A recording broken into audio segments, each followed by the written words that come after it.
Alors, aujourd'hui, on va parler d'un truc, une énigme que tout le monde a vécue au bureau. Cette histoire nous vient du blog, tu savais ça, qui se spécialise dans les infos, je cite, strictement inutiles, donc rigoureusement indispensables. Et on va voir que cette histoire de cuillère, elle est loin d'être aussi anodine que ça en a l'air. Bon, la question est posée.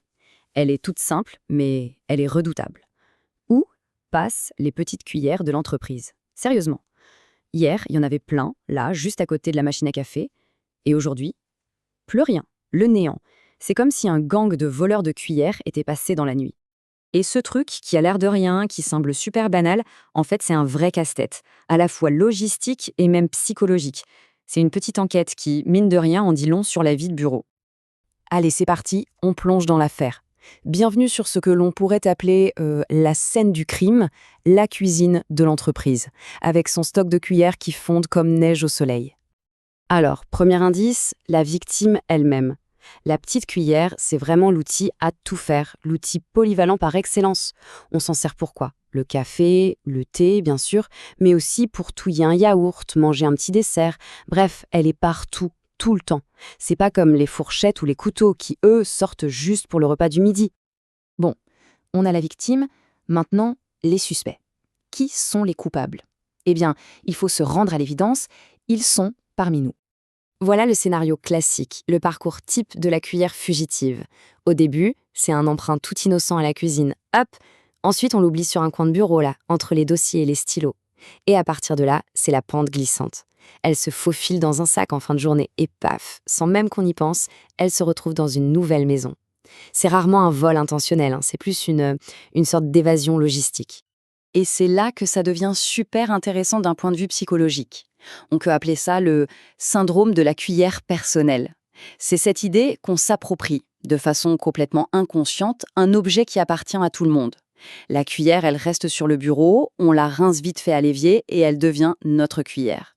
C'est presque un objet fétiche du quotidien. Mais pourquoi la petite cuillère, spécifiquement? Eh bien, les psychologues ont une petite idée là-dessus. C'est parce qu'elle a un statut un peu secondaire. On l'aperçoit comme un truc sans grande valeur, qu'on peut remplacer facilement, presque comme si elle n'appartenait à personne. Et du coup, on se l'approprie, sans la moindre culpabilité. Et là, on pourrait se dire, bon, c'est juste une histoire de cuillère, c'est pas bien grave. Mais attention, parce que la science s'en est mêlée. Oui, oui. Et c'est là que ça devient vraiment fascinant. Figurez-vous qu'une étude, très sérieuse je vous assure, a été publiée en 2005 dans le British Medical Journal. Rien que ça.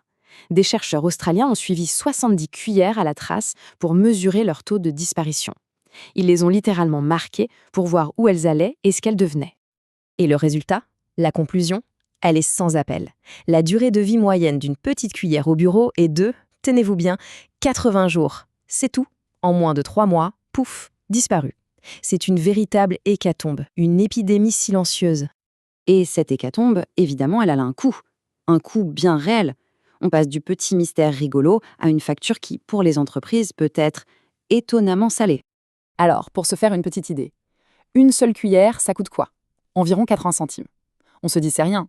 Sauf que, si on imagine une boîte de 500 personnes, c'est pas rare d'en voir disparaître 200 chaque trimestre. Ça fait déjà 150 euros. Sur une année, on arrive à 600 euros. Et attention, ça, c'est juste pour un seul bureau. Imaginez à l'échelle d'un grand groupe. La facture monte à des milliers d'euros chaque année. Face à ce fléau, évidemment, les entreprises essayent de trouver des solutions. Mais est-ce que ça marche vraiment? On a tout vu, les cuillères en plastique, bonjour l'écologie, les distributeurs de touillettes en bois, les cuillères marquées avec le logo de la boîte, les petites affiches un peu marrantes. Mais soyons honnêtes, rien ne semble vraiment marcher sur le long terme. Le cycle infernal continue, encore et encore. Alors, au-delà de l'argent et du casse-tête logistique, qu'est-ce que cette petite cuillère nous raconte, au fond?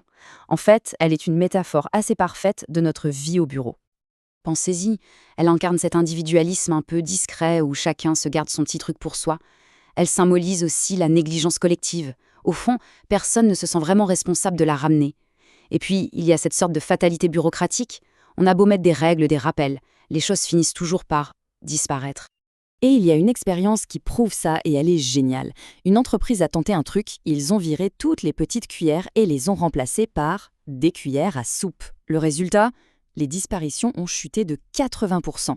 Logique, personne n'a envie de touiller son espresso avec un outil aussi grand et pas du tout pratique. Le point clé, c'est donc bien ça, la petite taille de la cuillère.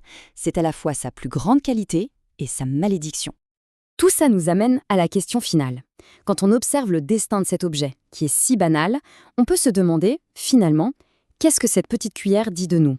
Qu'est-ce qu'elle révèle sur nos comportements en groupe, sur nos petites appropriations silencieuses, notre rapport à ce qui est à tout le monde ?